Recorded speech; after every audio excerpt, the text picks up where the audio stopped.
beautiful sport. It's a sweet science to this, and it's all about who got the bigger heart. And tonight I showed I had the bigger heart, and I solidified myself at the top as the baddest man on the planet. You know, and you know, like I've already said, my goal is my mission is to unify the division.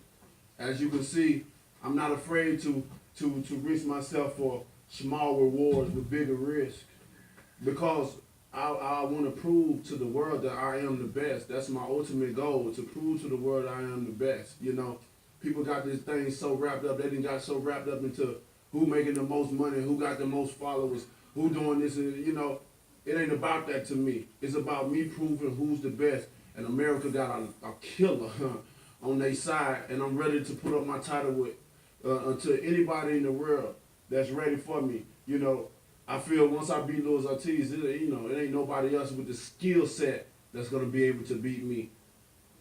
Any questions? Yes, sir.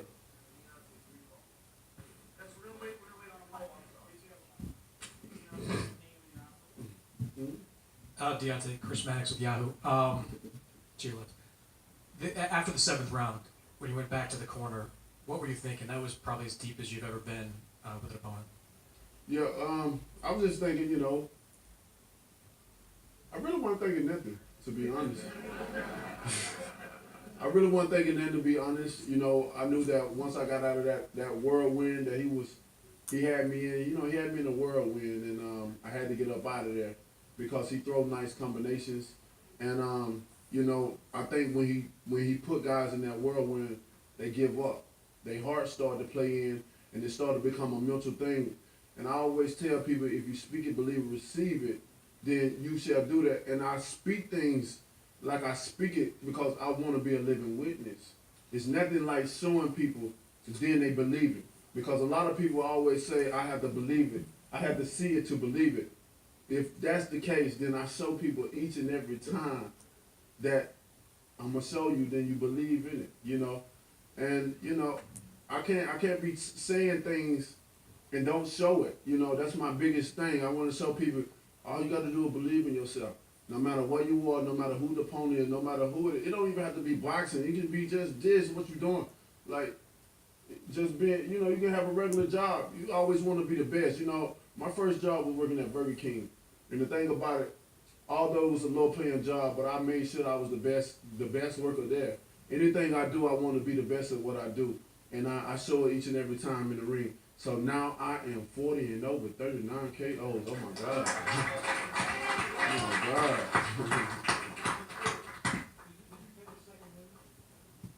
Well, I was never tired. I wasn't never tired, you know. I was pacing myself. I don't make excuses.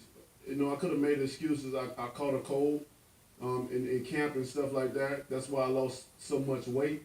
But I didn't want to make excuses. I didn't want to, you know, I feel when people make excuses early on, they already looking for a way out. So when they lose, it's, you know, he was sick and stuff. I didn't want to do that, you know, and I just showed that I had the heart. Deontay, you're in Tuscaloosa News. Are you going to call out Anthony Joshua? Do you want him next? How many times do I have to call him out? I mean, how many times? They hide him, you know. You know, his promoter don't want that fight, and after tonight, they definitely ain't gonna want it.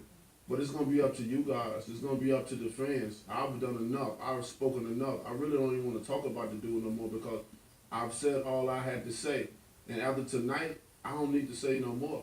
All I want to do is prove to the world that I am the best. I'm the baddest man on the planet. And hey, whenever they ready, we'll be ready. They talking about calling them. How many times we gotta call them? All you gotta do is pick up the phone. Deontay, congratulations on the big win. Speak it, believe it, receive it. Something you said before the fight, something you said after the fight. In the seventh round, when you're in trouble, how important was that belief to your victory? Oh, it was very important.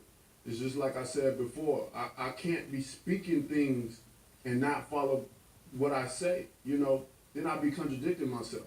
And then how could people believe it? Anything that I put out there if I don't do it, if I don't follow behind what I say, you know.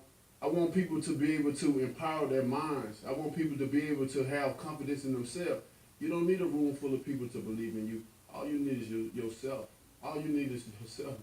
You don't have to have a lot of people, because most of the time people will let you down. Human will let you down, especially when you have family or friends or whatever. Most people are happy for you until you get to a certain point in your life, or when you start doing better than them, and then that's when that's when that hate started to come in.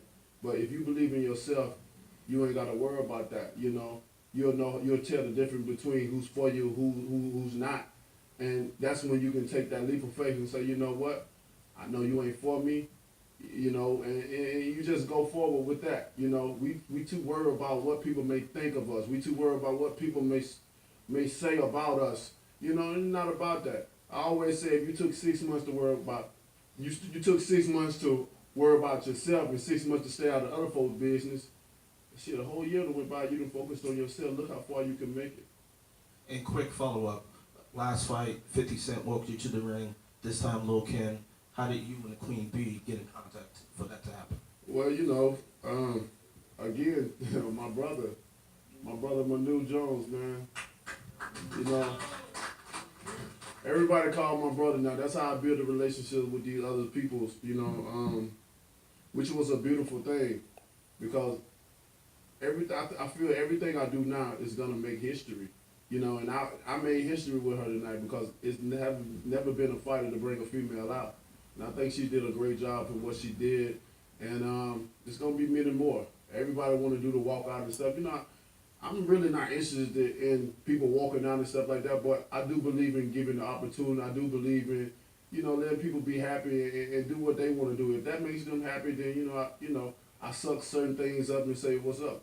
Let's make it happen, because I don't even have to come out to no music, at all, because I be so into the zone. I be so focused, man, it'd be a different person. Right now, I feel calm right now. Before, I was the bronze bomber.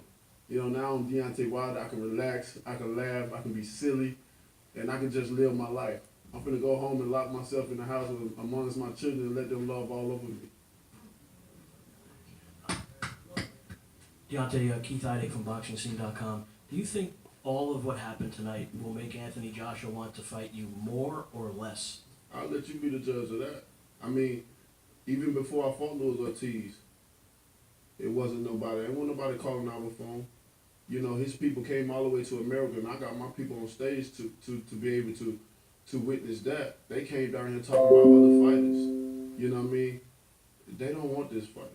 Eddie Hearn is, he having fun milking the cow, like I said. I heard one person made a comment and said, well, he can milk me. Well, I ain't in the business of being milked. I'm in the business of looking to see I want to see who's the best. It's good to make money and stuff like that, but how long you gonna cheat the people out of their money? How long you gonna be able to just sit around and just fight these guys that ain't even worthy of it? It's like I gotta go through so much just to get a fight. They tell me I need to do this, I need to do that, but what do these other guys have to do? I have to raise a profile. I have to. Man, so y'all know, y'all have heard this stuff. But what about these other guys? What do these other guys have to do? Why is it only me? People be expecting so much of me. I had to look good in the ring. I have to fight the best, and I have to knock them out. And I have to win all the rounds. That's the situation that I'm in. But, I don't pay attention to people. I don't worry about what they say about me, but you will watch me work in that ring. Like I said, there's no man that have stood in front of me that I haven't knocked out. And I'm going to continue my knockout spree. Other people may look at me and think about and see other things on the outside, but these fighters know when they get in the ring, it's going to be a fight. Over here, Dan Rayfield from ESPN. Congratulations. So, Dan? Tremendous fight, but my question for you is, you want to talk about Anthony Joshua. My question is, on March 31st, are you going to be ringside in Cardiff, Wales to watch that fight? And if so, or even if you're not there, who do you want to win? Because maybe if Parker is the winner, maybe you'll have an easier time making a unification with him, since I know you want the belts not necessarily Joshua. Well, unfortunately, Sky Sports definitely have hired me to come out and be a commentator, so I'm looking forward to coming to Cardiff. I've never been to Cardiff, before, so I'm looking forward to making myself presence there and love on my fans. You know, I got a lot of fans in the UK, and as far as who winning, it doesn't matter who wins. Of course, everybody wants to see Anthony Joshua and Deontay Wilder, of course. And with Joseph Parker, I don't know. They say they want to fight, but they had the opportunity to fight me before. That's why they came to Alabama to the fight and stuff like that. But when I knock people out, people start to get indecisive of what they really want to do. You know, certain people say certain things for the media to entertain the crowd, to entertain the fans. But what I say, I really mean. Like I've said many times before, I only speak from my heart. You know, and my mouth is only the translator to what my heart is really saying. I have no filter. I'm going to bring it to you raw. I'm going to bring it to you uncut. You know what I'm saying? I know sometimes I say certain things that may make people feel uncomfortable, but I'm a real champion. I'm the realest champion in the business. You know, sometimes they may mess up marketing or certain things that people look at you and stuff, but I'd rather be real with myself and to the people than being a fake person to amongst the people just to get a little money out of their pocket. You know, my life is great. I got a beautiful family. I got beautiful children. I got a beautiful woman. You know, what more do I need? You know, money ain't everything. You know. One more follow-up for you, Deontay. You both are champions that have made multiple defenses. Your biggest win, obviously, was tonight against Ortiz by knockout. He's got the big win against Vladimir Klitschko that stands above all his other victories. Which do you think is the bigger win to the public? You knocking out King Kong or him knocking out a big name like Vladimir Klitschko? I think me knocking out King Kong. You know, King Kong is undefeated. Vladimir was, you know, he'd been beat many times, and when he fought Joshua, he was already beaten. He wasn't a king. He was already dethroned. You know, we know that. He was coming out almost a 2-year layoff, you know, and really Joshua didn't win that fight. You know, Vladimir lost. You know, he lost that fight. He had 3 opportunities to get that guy out of there. But, you know, he made the wrong decisions at the wrong time, and it cost him, you know. But if you're looking at a guy, you're looking at the same fighter maybe a year or 2 years ago that knew how to finish a fighter, then we wouldn't even be talking about this. You know, they still on their high horse about that win. But how can you really be on your high horse when somebody else already dethroned them, you know? And we already know who did that in Tyson Fury. So, you know, they can celebrate that only for so long. And I feel that with Ortiz, he got the better skills. He's definitely motivated to prove himself in this division. That's why it took him so long to get world title. Nobody wanted to fight this guy. Everybody ducked this guy.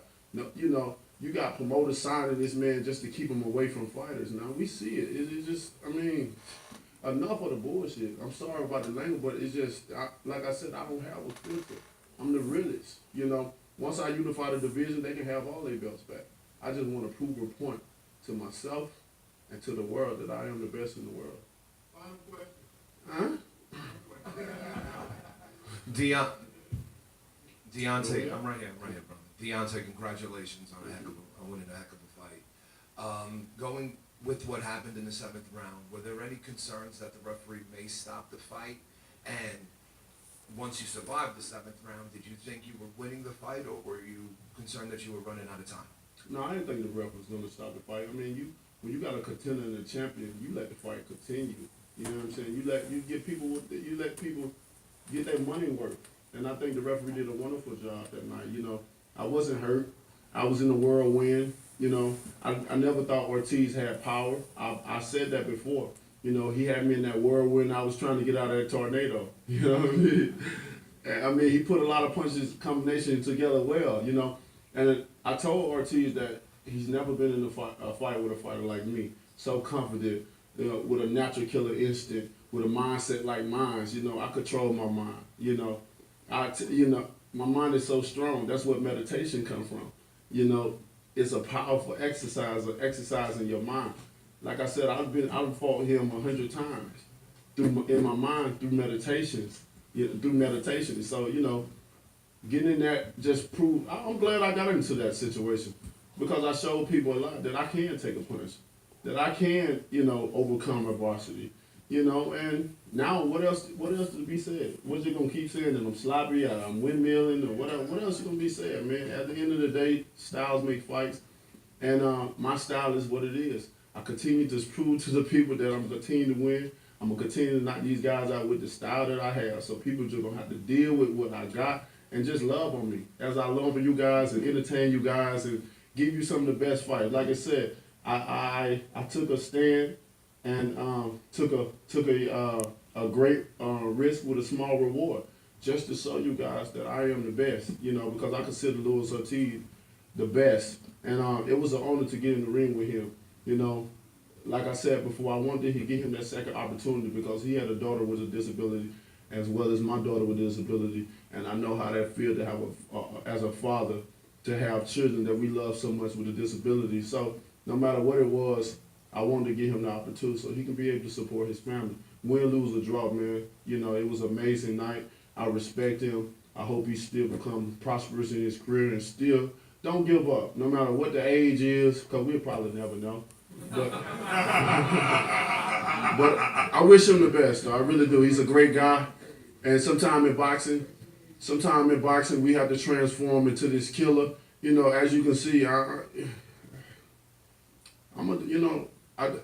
don't know. It's just in boxing, when it's time to fight, I'm the bronze bundle. That's serious. Like I don't care about nothing.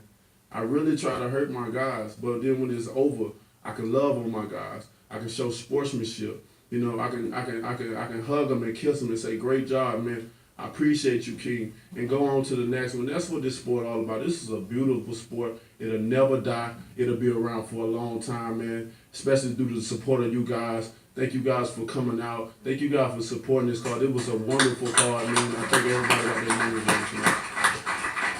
Thank you guys. Bless you. Show the fingers, everyone. What I want to address and try and put to bed once and for all is this Joshua fallacy.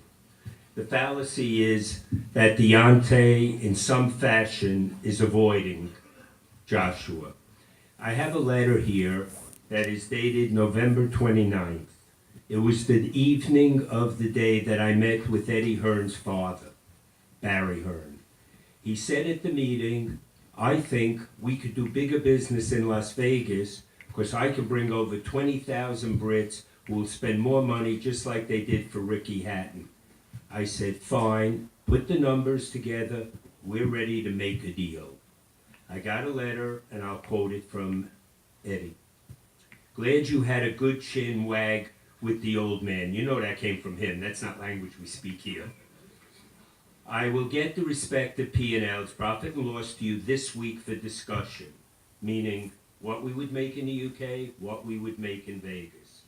"All the best, Eddie." That was November 29th. I have never heard from him since. Okay? The bottom line is, if someone wants a fight, it gets made. We have not begun negotiation with him. We are fine to fight in the UK. We are fine to fight in Vegas. In one of the more recent interviews with Eddie Hearn, "Why did you take such a risky fight?" That's our business. You want to fight who you fight, fine. You want to try and dodge Deontay so you could pick up another payday. The fact is, if it was another sport like football, you'd have a Super Bowl and the number one team would be there. If it was the World Series, if it was the NBA. Here you have one of the two best fighters in the world ready to fight. The dollars will get made if Joshua wants it. I know, no matter what is said, he doesn't want to fight now. Nothing to do with cowardice, nothing to do with anyone else. Deontay, he knows, is the only one who could beat him. He will fight when it's ready. Right now, he's dodging us. Thank you.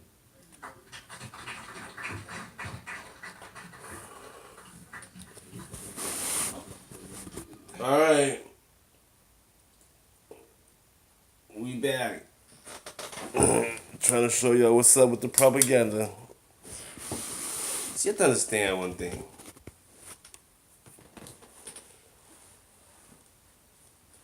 Reverse psychology is very important when it comes down to being ruled by things like, you know, misleading information, which is propaganda. You know, that money, you know, the money is the root to all evil, the love of it. So we gotta go back to like people like well, Maisie. Actually, he's the only person I know that really brought it out, which was well, first, you know, people like, you know, Sugar Ray Robinson, Showboating, then you know, Ali came and brought some money into it. Then Mayweather just said, forget that. I'm just gonna, by all necessary means, you know what I'm saying, without a scratch. And so it's like it's all about trying to make a perfect, trying to make the perfect slaves. See, you want your slaves to be passive. You want them to be kind of weak, but at the same time, you want them to be strong and smart. You know, that's what the world has became, building the perfect slave. So we say, what's a slave though? A slave could be anybody. You know, you have more slaves than you have masters. It's like you have more Indians than you do chiefs. You know, I mean, somebody got to do the work, and we all know where the work began, where it started. But you have to understand the whole dynamic of, you know, those two things that both mean the same thing. You can't run from that. So we have, sometimes you just gotta use common sense. Okay? But then you got other words like snitching, you know, which is like tattletelling, blowing people's cover. Because people are desperate.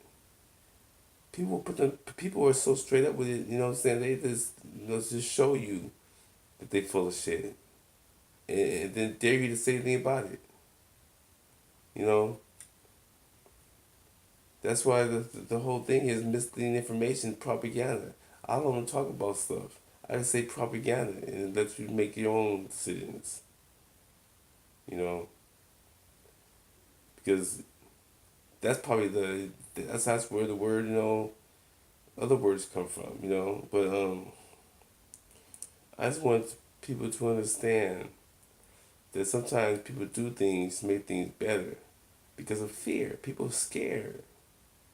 You know, people fear. When people have fear, people do anything's possible. People will whether bring more danger than hide behind fear where there's no danger. So they would go all out and make something up just to see what happens. You know, that's what people have gotten to. People have gotten to. I've seen people do crazier things. You know, but you have to understand. You have your own mind. You have your own thoughts. You know, try to find a way to go with the spirit, because the spirit will never fail.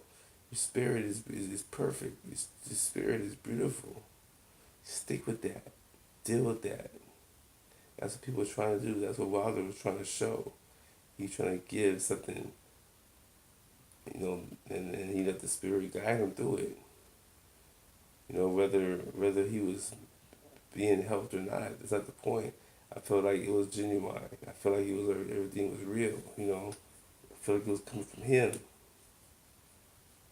his soul, his spirit. You know, and that's something that people need to understand, that sometimes simple things can go a long ways if you take it wisely. But then you got other people that will kind of try to use that against you. That's when you have to understand that you have to have common sense with it also. You have to use common sense with it, you know, and realize that it's just a cold game.